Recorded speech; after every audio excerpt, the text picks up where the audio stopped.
Ози Осборн почина дома опружен со своето семејство на 22 јули на 76 годишна возраст, само неколку недели по својот проштален концерт во Бирмингем.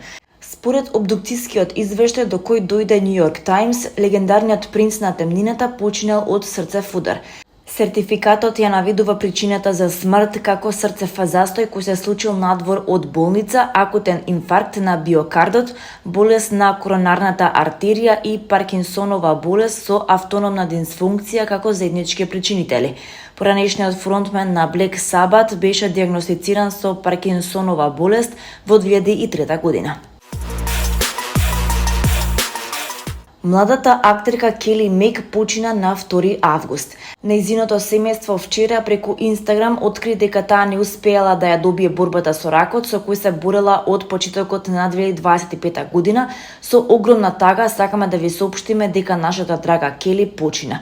Нејзината светлина се пресели во вечноста, каде што сите мора да заминеме еден ден. Кели почина мирно, додека покрај неа беа мајка и теткај. Отогаш се појави кај многумина сакани во форма на различни пеперутки. Ке не недостигам, не постојат зборови со кои можеме да го изразиме тоа, пишува во објавата на семејството. Кели низ годините глумеше во неколку познати серии, но имаше помали улоги. Публиката ја засака преку улогата во The Walking Dead. Таа глумеше во 9-та сезона и имаше една од главните улоги меѓу младите звезди на популарната серија.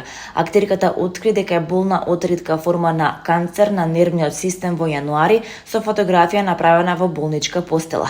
Тогаш на Инстаграм напиша дека првите симптоми ги забележала во септември 2024 година, откако долго време не ја поминувала болката во долниот дел од грбот. По ова почнало чешање, дополнително со тапа болка во предниот дел од десното бедро, а продолжило со толку силни болки по целото тело што е било неиздржливо дури и кога пробувала да спие. Во едно од нејзините последни објави таа вели дека едве чека да ја победи болеста и да се врати на актерството.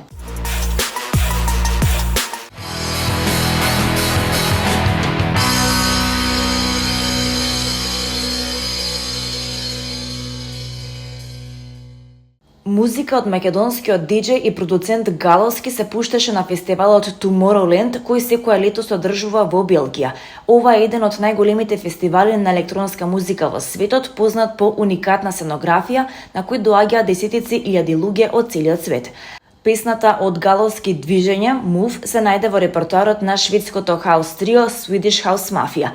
Галовски е активен на меѓународната сцена повеќе од 10 години со настапи во Јапонија, Шпанија, Австрија, Швајцарија, Сингапур, Србија, Кина, Чешка, Тајланд, Хрватска, Норвешка, Холандија, Германија и други земји. Во изминатиот период тој настапи во Токио и Банкок како дел од турнеја со која беше најавено неговото ново издание, поддржано од Дейвид Гета.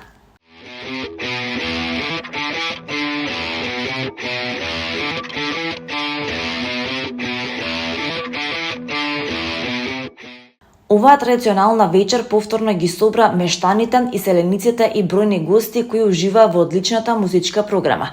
Централниот дел од вечерта им припадна на македонските фолк изведувачи Благоче Стојановски, Туше и Татјана Стефановска.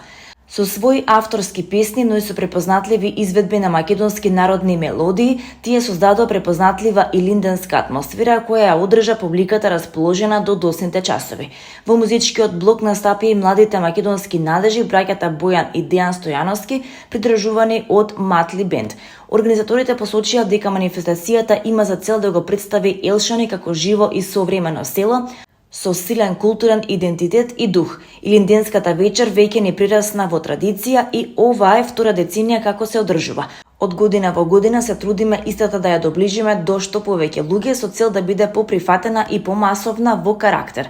Не радува фактот што и годинава имавме присутни од повеќе градови во Македонија, како и наши иселеници од диаспората, но и странски туристи кои имаа можност да видат што значи овој спој на традицијата и модерното.